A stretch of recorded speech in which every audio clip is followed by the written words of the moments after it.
Hello students, હું છું Savaliya sir અને ધોરણ 12 સાયન્સ કેમેસ્ટ્રીના પૃષ્ઠ રસાયણ વિજ્ઞાન ચેપ્ટરના JEE નીટના ટેબલ ટોપ લેક્ચર 7 એટલે કે TTL 7માં આપનું સ્વાગત છે. વિદ્યાર્થી મિત્રો, આ લેક્ચરમાં આપણે ઉદ્દીપકની સામાન્ય લાક્ષણિકતાઓ વિશે અભ્યાસ કરીશું. TTL 6માં આપણે જુદા જુદા પ્રકારની ઉદ્દીપન પ્રક્રિયાની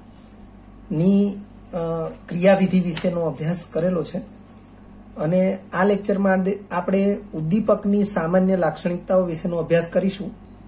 વિદ્યાર્થી મિત્રો, આપણે દરેક પ્રકારના ઉદ્દીપન કાર્યમાં ઉદ્દીપક એ કઈ ઘટનાઓ પ્રેરે છે અને કઈ ઘટનાઓમાં પોતે પ્રેરણા આપતો નથી અથવા કઈ ઘટનાઓને પોતે પ્રેરિત કરતો નથી, એ બાબત ખાસ એ ઉદ્દીપકની સામાન્ય લાક્ષણિકતાઓ સાથે સંકળાયેલી છે. તો અહીં સૌથી પહેલી જ બાબત લખેલી છે કે રાસાયણિક પ્રક્રિયા દરમિયાન ઉદ્દીપકના વજનમાં અને બંધારણમાં કોઈ ફેરફાર થતો નથી, પરંતુ તેની ભૌતિક સ્થિતિ બદલાઈ શકે છે. અર્થ કે ઉદ્દીપકનું જે રાસાયણિક બંધારણ છે એ ક્યારેય નહીં બદલાય. ઉદ્દીપક તમે જેટલા વજનથી એડ કર્યો હશે પ્રક્રિયા દરમિયાન અને પ્રક્રિયાને અંતે તેનું વજન એનું એ જ રહેશે, એટલે કે ઉદ્દીપક માટે દ્રવ્ય સંચયના નિયમનું પાલન થશે, પરંતુ તેની ભૌતિક સ્થિતિ બદલાઈ શકે છે. એટલે કે ઉદ્દીપક તમે પ્રવાહી સ્વરૂપે દાખલ કર્યો હોય તો કદાચ એ પ્રક્રિયાને અંતે બાષ્પ સ્વરૂપે પરત મળે એવું પણ બને, અથવા તમે ઘન સ્વરૂપે દાખલ કર્યો હોય તો પ્રક્રિયાના તાપમાનને લીધે એ પીગલિત અવસ્થામાં પરત મળે એવું પણ બને. અહીં સ્પષ્ટ લખ્યું છે કે તેની ભૌતિક સ્થિતિ બદલાઈ શકે છે. બદલાય જ એવું જરૂરી નથી, બદલાઈ શકે છે, જે પ્રક્રિયા પરિસ્થિતિને આધીન હોય છે. બીજા નંબરે લખ્યું છે ઉદ્દીપક પ્રક્રિયાની શરૂઆત કરાવતો નથી. હવે એક નોંધનીય બાબત આપણે અહીં સ્પષ્ટ કરેલી છે. જો કોઈ પદાર્થ રાસાયણિક પ્રક્રિયાની શરૂઆત કરાવતો હોય તો તેને પ્રારંભિક પ્રક્રિયા ઉત્તેજક કહે છે. વિદ્યાર્થી મિત્રો, આ શબ્દથી પણ તમે NCERT બોર્ડના લેક્ચર દરમિયાન પરિચિત થશો. અમુક ચેપ્ટરની અંદર પ્રારંભિક પ્રક્રિયા ઉત્તેજક નો સમાવેશ છે, ઉલ્લેખ છે, ઉપયોગ છે. જેમ કે પોલિમર ચેપ્ટરની અંદર પ્રારંભિક પ્રક્રિયા ઉત્તેજકનો ઉલ્લેખ છે. તો અહીં લખ્યું છે એ પ્રમાણે 11 સાયન્સની અંદર પણ આલ્કિનના રાસાયણિક ગુણધર્મો, એમાં માર્કોનિકોવના નિયમની ક્રિયાવિધિ અને પ્રતિમાર્કોનિકોવના નિયમની ક્રિયાવિધિ, તો એમાં પણ પ્રારંભિક પ્રક્રિયા ઉત્તેજકનો ઉલ્લેખ છે. તો તમે જોઈ શકો છો અહીં સ્પષ્ટ નોંધ લખી છે કે જો કોઈ પદાર્થ રાસાયણિક પ્રક્રિયાની શરૂઆત કરાવતો હોય તો તેને પ્રારંભિક પ્રક્રિયા ઉત્તેજક કહે છે. અને અગત્યની બીજી એક બાબત એમાં લખી છે કે આવા પદાર્થો, એટલે કે જેને પ્રારંભિક પ્રક્રિયા ઉત્તેજક કહેવાય, એવા પદાર્થો પ્રક્રિયાને અંતે પરત મળતા નથી અને તેથી તેવા પદાર્થો એ ઉદ્દીપક તરીકેની લાક્ષણિકતા દર્શાવે છે એવું કહી શકાતું નથી, કારણ કે ઉદ્દીપક એ રાસાયણિક પ્રક્રિયાનો વેગ વધારે છે તેમજ પ્રક્રિયાને અંતે મૂળ સ્વરૂપે પરત મળે છે. ત્યાર પછી ઉદ્દીપકની જે લાક્ષણિકતા છે એની અંદર ઉલ્લેખ કરેલો છે કે ઉદ્દીપક એ પ્રક્રિયાની સક્રિયકરણ ઉર્જાને ઘટાડે છે. આ જે 3 બાબતો લખી છે એ 3 બાબતો આપણે અગાઉ પણ જોયેલી છે કે ઉદ્દીપક એ પ્રક્રિયાની સક્રિયકરણ ઉર્જાને ઘટાડે છે. બીજા નંબરે લખ્યું છે ઉદ્દીપક એ પ્રક્રિયાના ઉર્જા અવરોધને ઘટાડે છે. વિદ્યાર્થી મિત્રો, આ જે સક્રિયકરણ ઉર્જા અને ઉર્જા અવરોધ, આ જે બાબતો છે એ બાબતોનું ડિટેલિંગ એટલે કે વધારે ઊંડાણપૂર્વકનો અભ્યાસ એ રાસાયણિક ગતિકી નામના ચેપ્ટરમાં છે, એવું આપણે સ્પષ્ટતા કરેલી જ છે. ત્રીજા નંબરે લખ્યું છે પ્રક્રિયા વેગમાં વધારો કરે છે. તો વિદ્યાર્થી મિત્રો, એક સ્પષ્ટતા આ પ્રમાણે કે પ્રક્રિયાની સક્રિયકરણ ઉર્જા ઘટે તેથી જ પ્રક્રિયાનો ઉર્જા અવરોધ ઘટે છે અને તેથી જ પ્રક્રિયા થવાની સરળતા વધે છે, એટલે કે પ્રક્રિયા વેગમાં વધારો થાય છે. જો પ્રક્રિયા પ્રતિવર્તી હોય તો ઉદ્દીપક એ પુરોગામી અને પ્રતિગામી બંને વિરુદ્ધ દિશાની પ્રક્રિયા ના વેગમાં એક સાથે સમાન વધારો કરે છે. એક સાથેનો મતલબ એક જ સમયે પુરોગામી પ્રક્રિયાના વેગમાં જેટલો વધારો કરશે, પ્રતિગામી પ્રક્રિયાના વેગમાં પણ એટલો જ એ વધારો કરશે. તેથી સંતુલન ઝડપથી સ્થાપિત થાય છે. વિદ્યાર્થી મિત્રો, અહીં સ્પષ્ટતા ફરીથી કરી દઈએ કે ક્યારેય ઉદ્દીપક કોઈ એક જ દિશાની એટલે કે ફક્ત પુરોગામી દિશાની અથવા ફક્ત પ્રતિગામી દિશાની પ્રક્રિયાના વેગને જ વધારી આપે એવું ક્યારેય નહીં બને. એ બંને વિરુદ્ધ દિશાની પ્રક્રિયાના વેગને એક જ સમયે એક સમાન વધારો કરી આપે છે.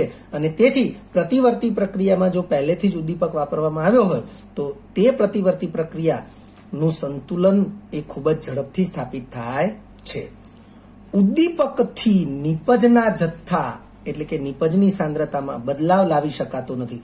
વિદ્યાર્થી મિત્રો, જ્યારે કોઈ પણ પ્રતિવર્તી રાસાયણિક પ્રક્રિયા હોય ત્યારે સંતુલન સ્થિતિએ પ્રક્રિયકો અને નિપજોનો જથ્થો અચળ હોય છે અને એવા અચળ જથ્થા એટલે કે સાંદ્રતા ના ગુણોત્તર નું મૂલ્ય પણ અચળ હોય છે અને આ અચળ મૂલ્યને સંતુલન અચળાંક કહે છે.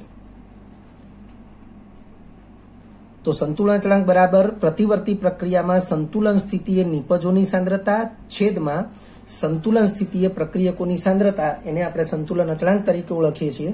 તો અહીં લખ્યું છે એ પ્રમાણે ઉદ્દીપકથી નિપજના જથ્થા એટલે કે નિપજની સાંદ્રતામાં બદલાવ લાવી શકાતો નથી. તો એનો અર્થ એમ પણ થશે કે પ્રક્રિયકોની સાંદ્રતા, સંતુલન સ્થિતિએ પ્રક્રિયકોની જે સાંદ્રતા છે એમાં પણ કોઈ બદલાવ લાવી શકાશે નહીં અને તેથી સંતુલન અચળાંક એટલે કે સંતુલન નિપજો અને પ્રક્રિયકોની સાંદ્રતાના ગુણોત્તર નું મૂલ્ય છે એમાં પણ કોઈ બદલાવ લાવી શકાતો નથી. એટલે લખ્યું છે તેથી સંતુલન અચળાંકનું મૂલ્ય પણ બદલાતું નથી.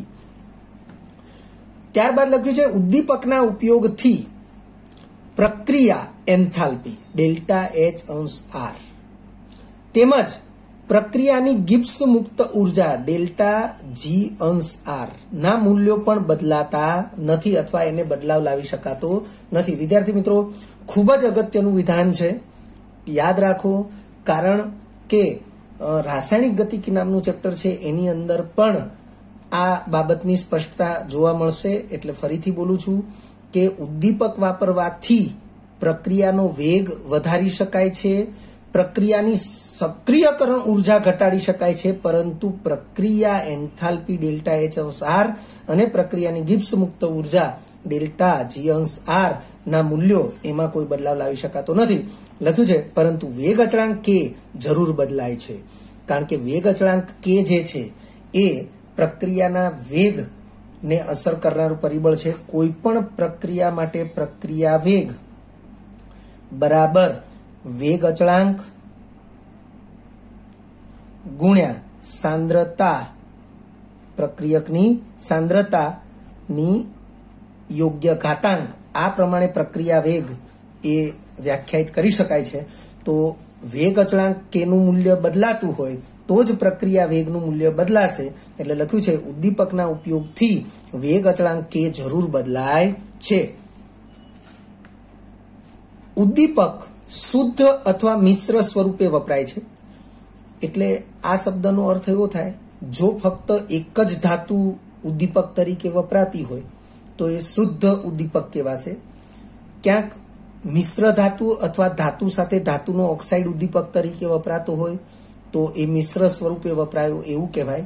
ઉપરાંત ઉદ્દીપક એ સ્ફટિકમય, અસ્ફટિકમય, ઘન ટુકડા અથવા પાવડર રૂપી સૂક્ષ્મ કણોના સ્વરૂપમાં પણ વાપરી શકાય છે. સામાન્ય રીતે વિદ્યાર્થી મિત્રો, ખૂબ જ અગત્યનો આ ટોપિક છે અથવા મુદ્દો છે.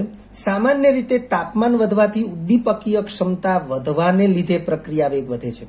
વિદ્યાર્થી મિત્રો, તાપમાન વધવાથી સામાન્ય રીતે પ્રક્રિયા વેગમાં વધારો થાય, આ વિધાન એ રાસાયણિક ગતિકી નામના ચેપ્ટરની અંદર પણ એ સમજાવવામાં આવશે, પરંતુ તેની સમજૂતી માટે અલગ વિધાન હશે. અહીં આપણે ઉદ્દીપકના સંદર્ભમાં સમજી રહ્યા છીએ, તો વિધાન ફરીથી ધ્યાનમાં રાખો કે સામાન્ય રીતે તાપમાન વધવાથી ઉદ્દીપકની જે ઉદ્દીપકીય ક્ષમતા છે એ વધે છે અને ઉદ્દીપકીય ક્ષમતા વધવાને લીધે પ્રક્રિયા વેગ વધે છે.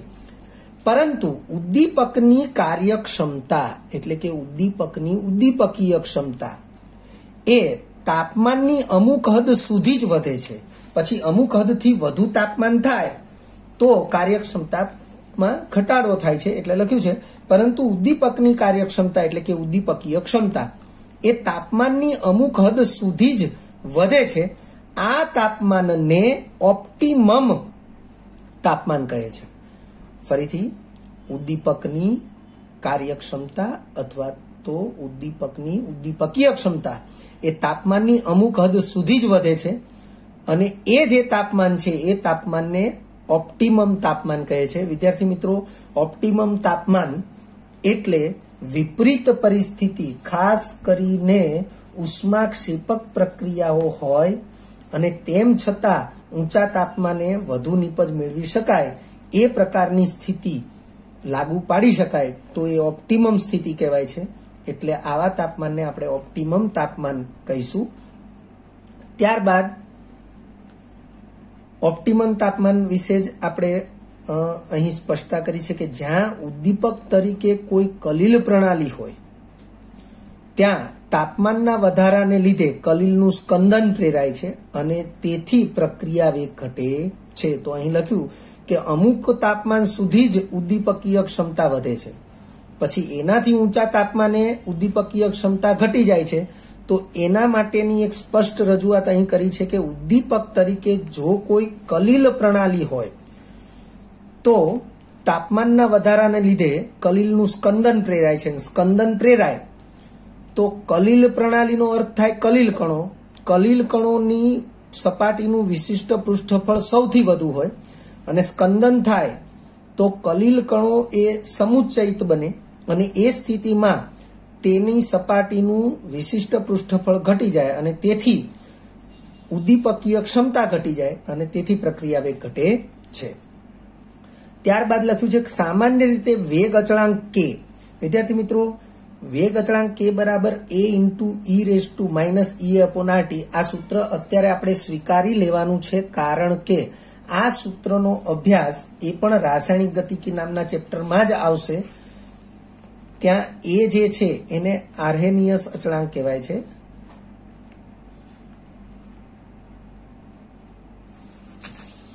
અને કે છે એ વેગ અચળાંક છે. આ સમીકરણ આર્હેનિયસ સમીકરણ છે. ઈ એ સક્રિયકરણ ઉર્જા છે, આર વાયુ અચળાંક છે, ટી કેલ્વિન તાપમાન છે. તો લખ્યું છે સામાન્ય રીતે વેગ અચળાંક કે બરાબર a into e raise to minus E upon RT હોય છે. ધન ઉદ્દીપક, વિદ્યાર્થી મિત્રો, ધન ઉદ્દીપક, ઋણ ઉદ્દીપક, તો જેમ ધન ઉદ્દીપન ઘટના છે એમાં વપરાતો ઉદ્દીપક એટલે ધન ઉદ્દીપક, તો ધન ઉદ્દીપક વડે સક્રિયકરણ ઉર્જા ઈ એ ઘટવાને લીધે હવે ઈ એ ઘટે તો માઇનસ ઈ અપોન આરટી છે એ મૂલ્ય વધે અને તેથી e raise to minus E upon RT પણ વધશે અને એ વધવાને લીધે વેગ અચળાંક કે પણ વધે છે. અને વેગ અચળાંક કે વધે છે તેથી પ્રક્રિયા વેગ વધે છે, કારણ કે આપણે કહ્યું એ પ્રમાણે પ્રક્રિયા વેગ બરાબર વેગ અચળાંક ગુણ્યા સાંદ્રતાની x ઘાત. વેગ અચળાંક કે વધે તો પ્રક્રિયા વેગ વધે એટલે અહીં આપણે સૌથી છેલ્લે પ્રક્રિયા વેગ બરાબર કે એટલે કે વેગ અચળાંક અને કૌંસમાં પ્રક્રિયકની સાંદ્રતાની x ઘાત. આ x છે એ યોગ્ય ઘાતાંક છે, પરંતુ તમે અહીંયા જોઈ શકો છો કે વેગ અચળાંક વધે એમ પ્રક્રિયા વેગ વધે છે. ત્યારબાદનો ટોપિક છે જીઓલાઇટ. વિદ્યાર્થી મિત્રો, આમ તો આપણે એનસીઆરટી બોર્ડ લેવલે આકાર વર્ણનાત્મક ઉદ્દીપન વિશે ભણી ચૂક્યા છીએ અને એમાં જીઓલાઇટ છે એ આકાર વર્ણનાત્મક ઉદ્દીપક છે.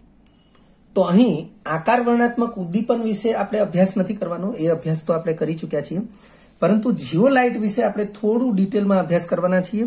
તો પહેલું વિધાન લખ્યું છે સામાન્ય રીતે જીઓલાઇટના છિદ્રોના કદ 260 પિકોમીટર થી 740 પિકોમીટર હોય છે. આથી જો પ્રક્રિયક અને નિપજ અણુઓના કદ ઉપરોક્ત છિદ્રોના કદથી નાના હોય તો જ આકાર વર્ણનાત્મક ઉદ્દીપન શક્ય છે. કારણ કે આકાર વર્ણનાત્મક ઉદ્દીપન તો એમાં ઉદ્દીપકના છિદ્રોના કદથી નાના કદના પ્રક્રિયક અણુઓ અંદર દાખલ થઈ શકે અને અંદરના ભાગે થયેલી પ્રક્રિયાથી મળતી નિપજના અણુઓ એ પણ આ છિદ્રોના કદથી નાના હશે તો જ અંદરથી બહાર આવી શકશે. એટલે અહીં લખ્યું છે કે આથી જો પ્રક્રિયક અને નિપજ અણુઓના કદ ઉપરોક્ત છિદ્રોના કદથી નાના હોય તો જ આકાર વર્ણાત્મક ઉદ્દીપન શક્ય છે. રાસાયણિક રીતે જીઓલાઇટ એ એલ્યુમિનોસિલિકેટ છે. વિદ્યાર્થી મિત્રો, જીઓલાઇટનો ઉલ્લેખ 11 સાયન્સમાં પણ થયેલો છે. તો અહીં એનું સામાન્ય સૂત્ર, જીઓલાઇટનું સામાન્ય સૂત્ર આપેલું છે. સામાન્ય સૂત્ર એ યાદ રાખવું જરૂરી છે. કેપિટલ M છે, બાજુમાં એનો તત્વયુગીય ગુણાંક x/n લખેલો છે. એક ચોરસ કૌંસ છે જેમાં AlO2 કૌંસની અંદર અને કૌંસની બહાર એની સંખ્યા x બતાવેલી છે. બીજા કૌંસમાં SiO2 છે જેની સંખ્યા સ્મોલ y બતાવેલી છે અને H2O m વખત છે, મીન્સ કે H2 અણુની સંખ્યા સ્મોલ m બતાવેલી છે. લખ્યું છે કેપિટલ M બરાબર Na+, K+ અથવા Ca2+ અને Mg2+ જેવા સાદા ધન આયનો છે. સ્મોલ n એ ધન આયન પરનો વીજભાર છે. સ્મોલ m એ પાણીના અણુઓની સંખ્યા છે. વિદ્યાર્થી મિત્રો, અહીં કેટલાક જાણીતા જીઓલાઇટ સંયોજનોના નામ અને એના સૂત્રો આપ્યા છે, ધ્યાનથી જોઈ લેવા જરૂરી છે. જીઓલાઇટ સંયોજનોના નામ યાદ રાખવા ખાસ જરૂરી છે. એરિયોનાઇટ છે જેનું સૂત્ર તમને અહીં આપ્યું છે Na2K2 Ca Mg AlO2 twice SiO2 twice into 6H2O છે. પછી જેમિલિનાઇટ છે જેમાં Na2Ca AlO2 2 વખત છે, SiO2 4 વખત છે અને 6H2O છે. ફાઉઝાસાઇટ છે જે કુદરતી જીઓલાઇટ છે, કારણ કે આપણે એવું જાણીએ છીએ કે જીઓલાઇટને કુદરતી રીતે મેળવી શકાય છે અને કૃત્રિમ રીતે બનાવી પણ શકાય છે. એમાં સોડિયમ Na પરમાણુ 56 છે, AlO2 56 છે, SiO2 136 ટાઈમ્સ છે અને પાણીના અણુઓ 250 વખત છે. ZSM5 જેનાથી આપણે પરિચિત છીએ. તો હાઇડ્રોજનના X પરમાણુ છે, AlO2 એના X પરમાણુ છે, SiO2 એ 96 - X છે, એનો મતલબ Al2O અને SiO2 એની ટોટલ સંખ્યા AlO2 અને SiO2 એની ટોટલ સંખ્યા 96 થશે અને પાણીના અણુઓની સંખ્યા 16 થશે. પછી લિંદે એ કરીને એક જીઓલાઇટ છે જે કૃત્રિમ છે, જેને કૃત્રિમ રીતે બનાવેલો છે. તેનું સૂત્ર આપ્યું છે એને 12 ટાઈમ્સ એટલે કે 12 વખત, AlO2 પણ 12 વખત છે, SiO2 પણ 12 વખત છે અને 27 પાણીના અણુ છે અને એ આખો ભાગ એવા માળખા 8 વખત એની સાથે જોડાયેલા છે. આ ઉપરાંત સોડાલાઇટ કે જે બીટા કેજ એટલે પાંજરું, જેનો આકાર પાંજરા જેવો છે, કે જે બીટા કેજ તરીકે ઓળખાય છે, અને જીઓલાઇટ એ, આ સોડાલાઇટ અને જીઓલાઇટ એ પણ જાણીતા ઉદાહરણો છે. ત્યારબાદ છે ઉત્સેચક ઉદ્દીપનની ક્રિયાવિધિ દર્શાવતો અન્ય નમૂનો. તો વિદ્યાર્થી મિત્રો, ઉત્સેચક ઉદ્દીપનની ક્રિયાવિધિ દર્શાવતો એક નમૂનો આપણે NCERT બોર્ડ લેવલે ભણ્યા છીએ, જેને આપણે તાળુ કૂચી નમૂનો તરીકે ઓળખીએ છીએ. વિદ્યાર્થી મિત્રો, 2 શબ્દોથી આપણે પરિચિત થયેલા છીએ. એમાંથી એક શબ્દ જે છે એ છે ઉત્સેચકનું અધસ્તર અને પ્રક્રિયાર્થીનો સક્રિય સ્થાન. એટલે ઉત્સેચકનું અધસ્તર એ જે છે અને પ્રક્રિયાર્થીનું સક્રિય સ્થાન, આ 2 શબ્દો જે છે એ 2 શબ્દોથી આપણે પરિચિત થયેલા છીએ. વિદ્યાર્થી મિત્રો, ઉત્સેચકનું અધસ્તર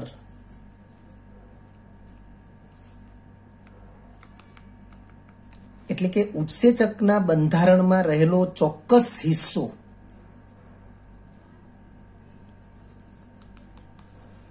કે જે પ્રક્રિયાર્થી ના સક્રિય સ્થાન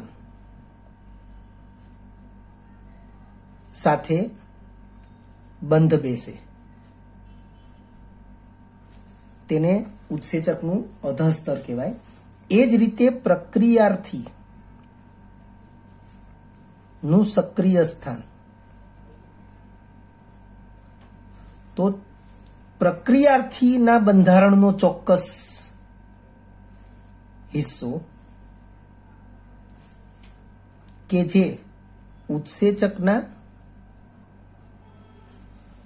અધસ્તર સાથે બંધ બેસે.